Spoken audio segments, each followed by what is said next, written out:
freshly restored and cleaned bench made of marine teak, wood and iron, overlooking Lake Rife.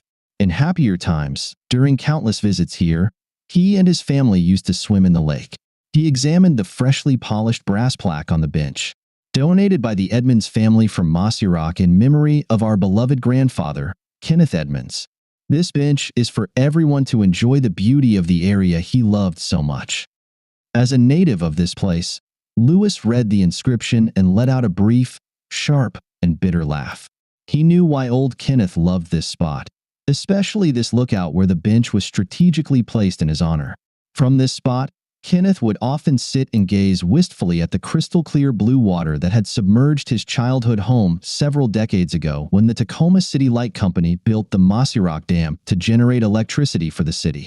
Lewis knew that the town of Rife was somewhere down there, but it now lay 60 meters below the shimmering surface of the lake, which currently reflected the magnificent blue sky and scattered clouds. Under the forest canopy, various native pines grow, surrounding the lake. Some of the western white and ponderosa pines soared into the sky, reaching heights of over 36 meters.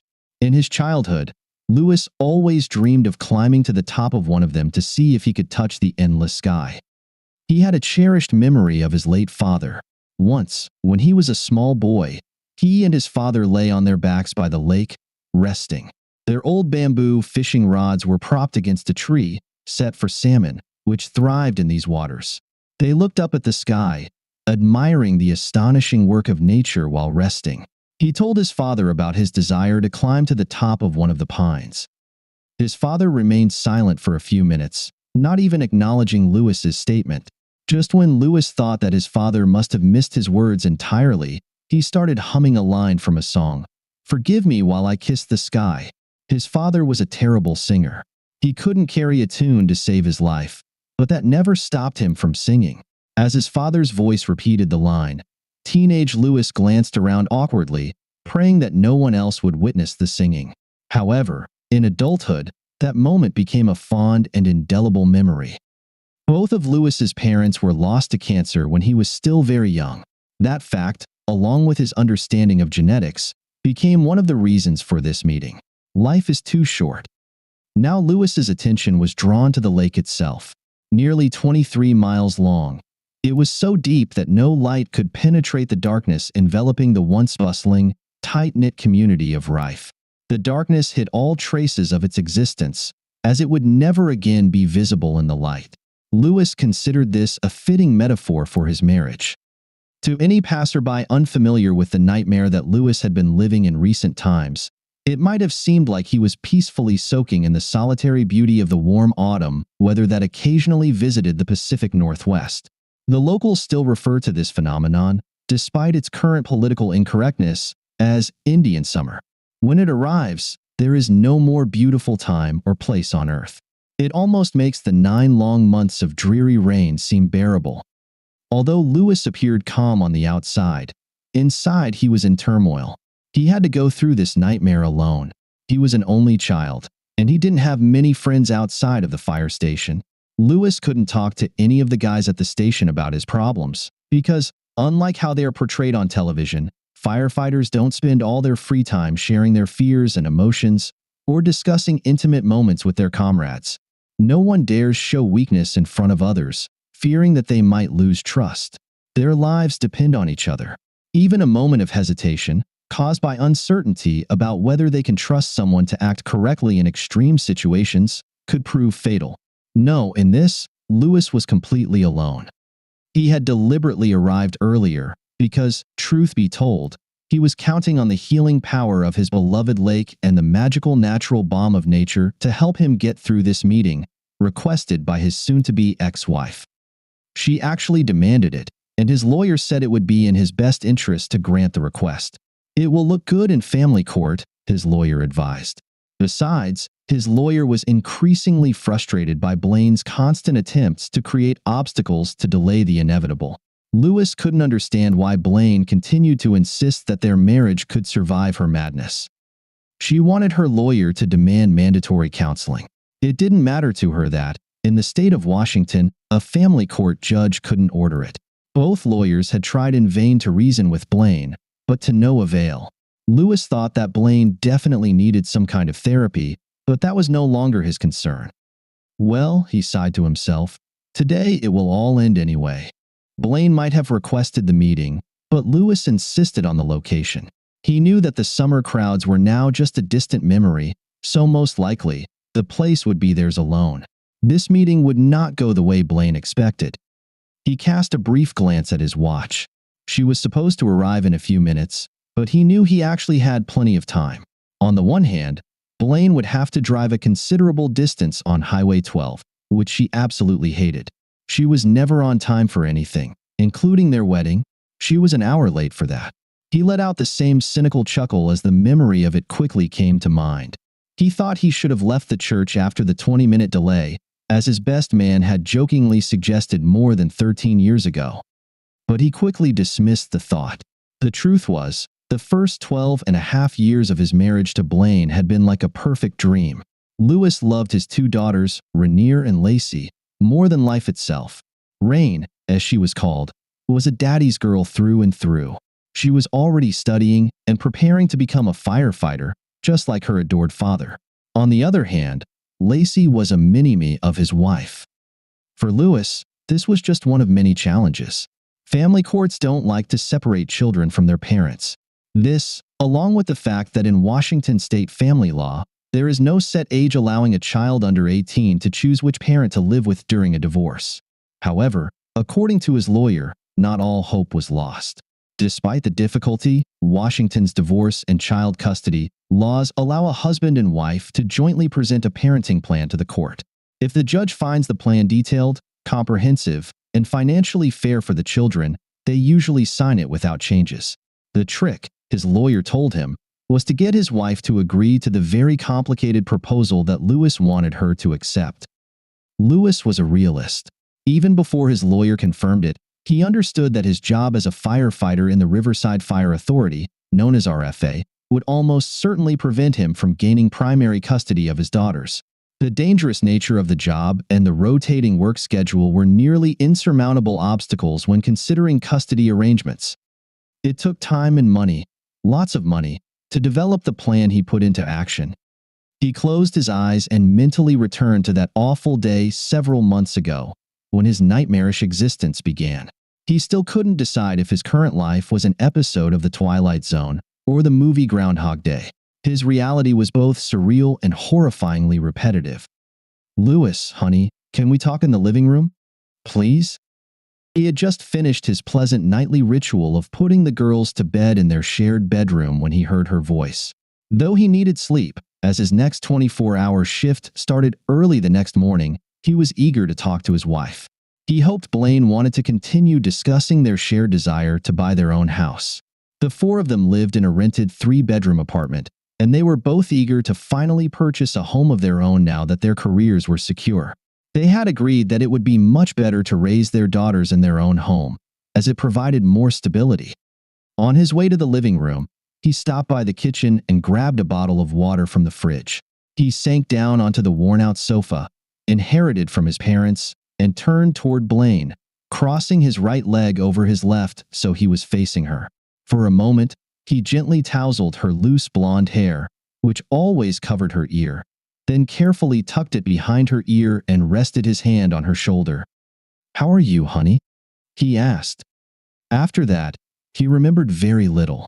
His memories of their conversation were mostly fragmented, like piercing stabs to the heart in a kaleidoscope of shock, disbelief, and anger. However, his reaction remained crystal clear. Even months later, he was still embarrassed by how shockingly weak and emotional his response had been. He cried. He actually cried in front of her. It was so pitiful that he could feel Blaine's pity for him. Stumbling, he left the house and walked away from the source of his torment. One good thing about being a firefighter is that there's always a free bunk to sleep in. No one ever asked questions about his constant presence. Everyone knew the divorce statistics in the profession. A few days later, he managed to piece together what his wife had told him. She hadn't asked for permission. She had simply stated what she was going to do. When he finally returned home, he planned to beg his wife not to tear their family apart. He was ready to plead with her to go to counseling with him to find a way to save their marriage. But before he could even start, he was ambushed by his loving and innocent daughters. Blaine had promised him they would meet at her parents' house. He turned and looked at his wife, who stood there with a sly, victorious smirk on her face. The love he once felt for her had long since vanished. In its place had come a burning hatred. He looked at Blaine, and his usually calm face twisted with rage, bordering on murderous intent. For a moment, her look of superiority faded, replaced by fear. But it was at that very moment that his daughters began to attack him. In their blissful ignorance, they begged him to explain why he was abandoning them. He had to literally tear himself away from Rain and Lacey's desperate embraces as they pleaded, screamed, and cried. Rain was the hardest. "Dad, how will I ever become a firefighter without you?" He knew that this scene would replay in his mind over and over until the day he died, no matter the outcome. However, Lewis also knew that the alternative for his girls in the long run would be far worse. In the end, he was grateful to Blaine. In a single moment, he transformed from a weak victim into a man whose path was clear. One fine day, Lewis silently thanked her. He regained his dignity and took the first step toward recovery. Today, he thanked her. "I know this is hard for you, girls, and I hope one day you'll understand. It's just that your mom and I have grown apart. We want different things in life, but I promise you, I will never abandon you. I will see you often and love you forever." He didn't look back at Blaine even once. When he finally freed himself from his daughter's embrace, he purposefully walked out of the apartment for the last time. From that day on, Lewis hadn't spoken a single word to his soon-to-be ex-wife. Wisely, he let his lawyer speak for him. Lewis didn't know whether he had dozed off or become so lost in his thoughts that he simply lost track of time. "Hello, Lewis. Thank you for meeting me. Our daughters miss you very much." Her voice, which had once been a comforting and caring greeting, now grated on his mind like nails on an old chalkboard. He shook his head to clear his thoughts. It was time for the show. "My lawyer told me to do this, Blaine. In a perfect world, I'd never have to look at your ugly face again." He didn't even glance in her direction. He kept his eyes fixed on the lake, drawing strength from its calm familiarity. He heard her gasp in shock. Yes, she thought this meeting would go differently. Lewis involuntarily smiled and looked at her. "I know this is on your agenda, Blaine, but I need to tell you something before you start. This is our last conversation on the subject. If you repeat even one of those ridiculous reasons you've said over and over, claiming it will somehow make our marriage stronger, if you tell me again how much you love me, if you say that it's just my fragile male ego getting in the way, or even hint that I'm the one responsible for destroying the family, I will get up and leave immediately. Right now, you disgust me so much that I feel physically sick just being in your presence." Lewis, I don't know. Lewis was certain Blaine was about to repeat her nauseating line, "But I love you both," and he raised his hand toward her face. "Let me save you the trouble, Blaine. See this?" He pointed to the large, ever-present manila envelope on the bench beside him. "These are the divorce papers that will officially end our marriage. When you leave here in a few minutes, you'll take them with you. You'll sign them after your lawyer reviews them. You'll return them to my lawyer's office within 36 hours. He turned away from her to admire the breathtaking view once again, then continued, "Your lawyer will confirm that everything here meets the state's requirements for a parenting plan.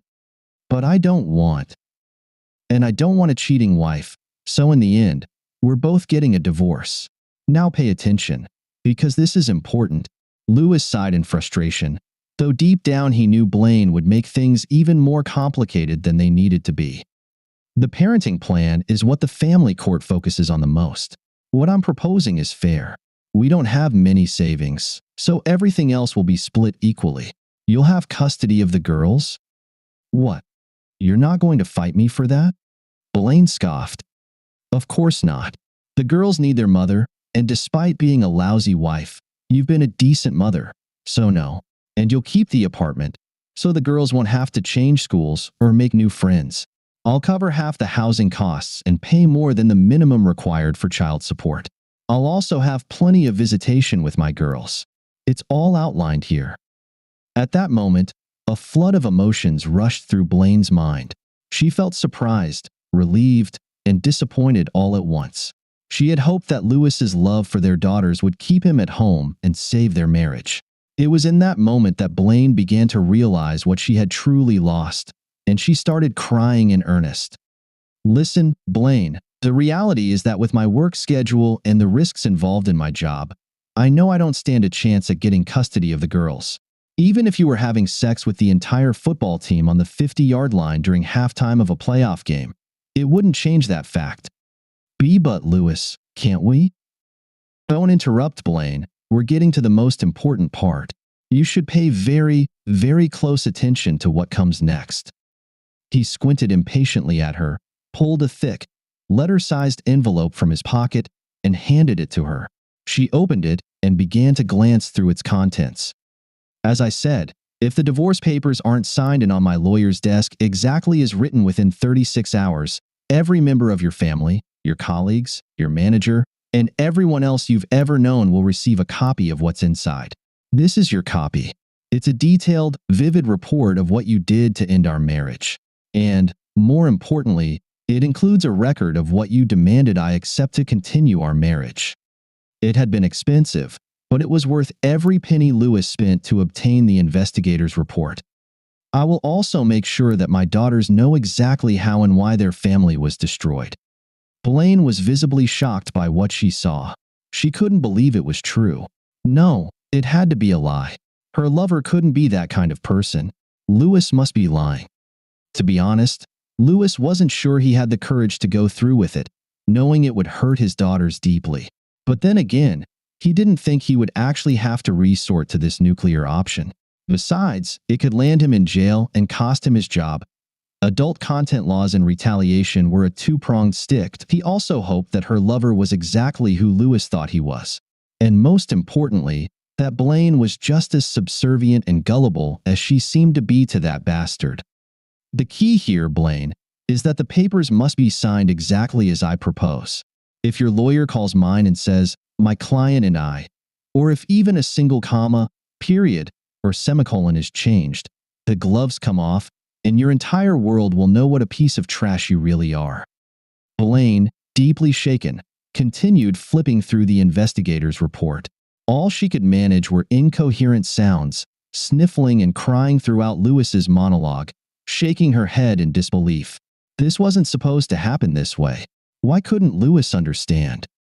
"Of course, I'm offering a service-for-service agreement, so here's what I'm willing to do in exchange for your cooperation.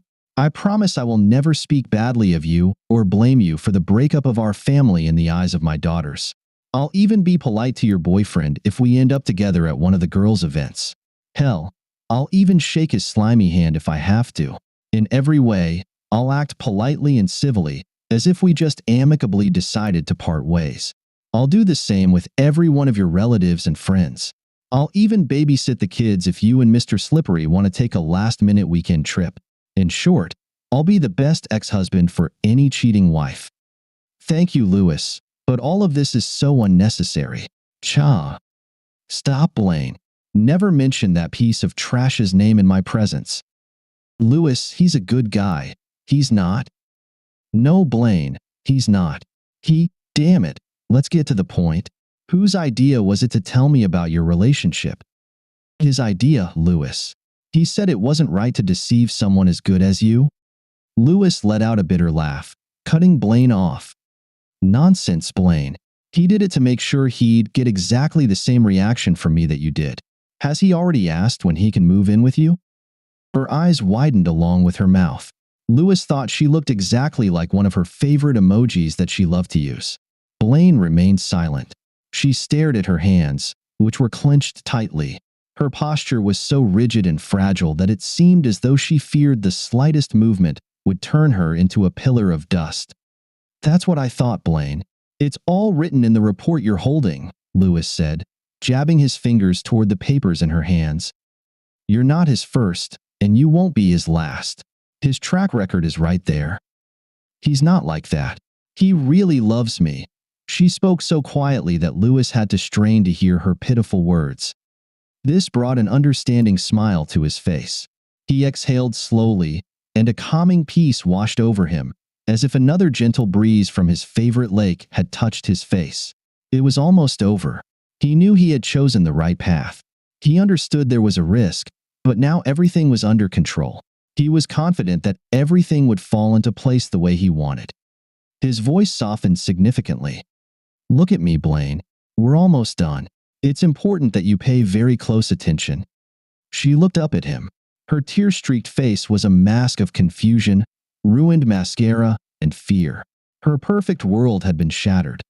When she finally met Lewis's gaze, she saw a stony, threatening face, with eyes as black as night, piercing into her. "Take care of my girls, Blaine." "They're our girls, Lewis," she protested weakly. Her timidity made it sound more like a question.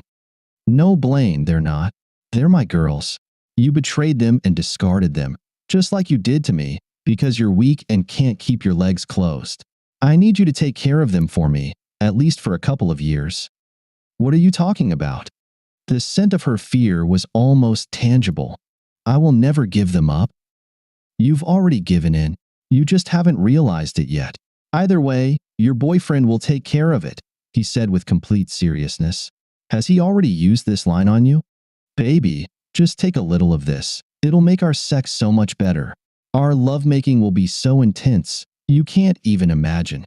All your nerve endings will be on fire.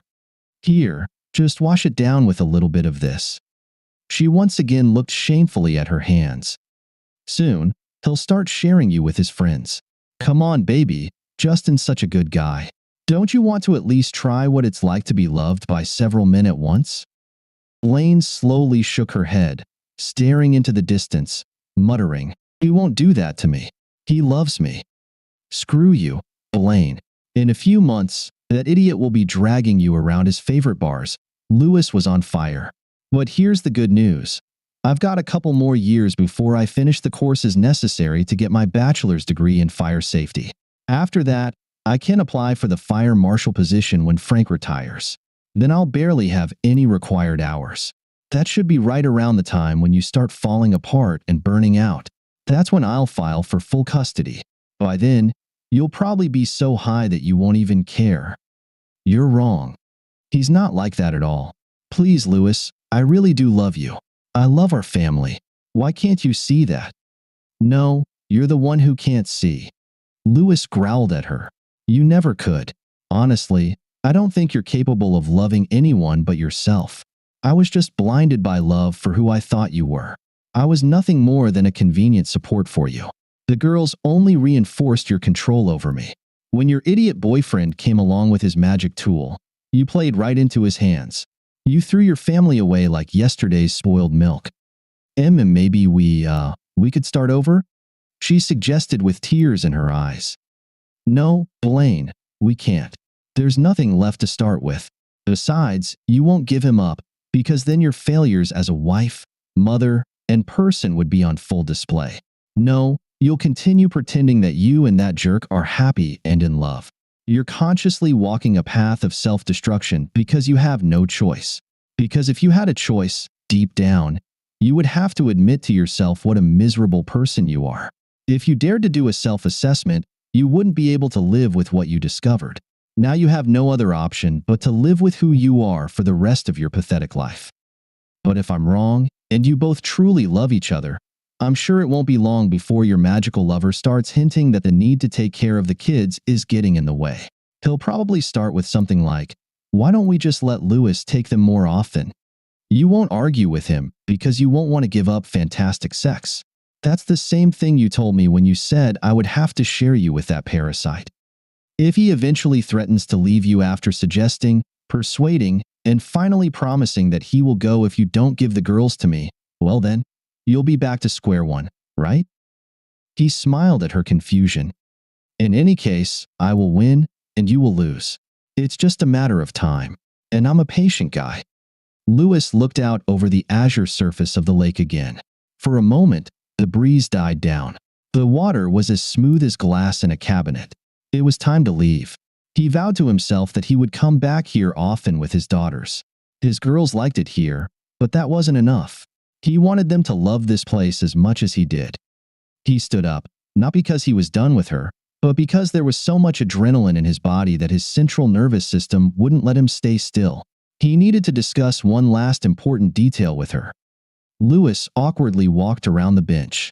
He placed his hands on the smooth, polished teak on either side of Blaine's shoulders and held her firmly. He leaned in slowly to whisper in her ear. In a quiet voice, full of malice yet calm fury, he said, "Tell your little jerk that if I get even a hint or a simple suggestion that he is behaving inappropriately with my daughters, I will kill him. It doesn't matter what it is. I will kill him. Tell him he won't have to sneak around or look over his shoulder for me, because I will come straight for him. I want him to realize in his final moments that it was I who put an end to his pathetic fucking existence on this earth. The same goes for you, Blaine." His voice began to tremble, and his throat ached from the tension. The pressure of his grip intensified as adrenaline surged with each word he spat at her. "You will tell him this, Blaine."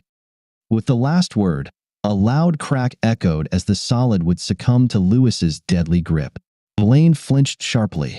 Lewis looked down curiously at the shattered piece of the lattice. Was it dry rot? For her part, Blaine didn't look at him. She continued to sob and whimper. Her body trembled as if she were suffering from hypothermia. "Remember, Blaine, 36 hours, not 37, and now I'm leaving." He looked at his hands. His nails were broken, his hands bloodied and covered in splinters. Strange. It doesn't hurt at all. For a moment, he stared silently at Blaine. All he saw was an empty shell of something that once was a person. He took one last look at the surroundings, inhaled the fresh mountain air deeply, then turned and walked away.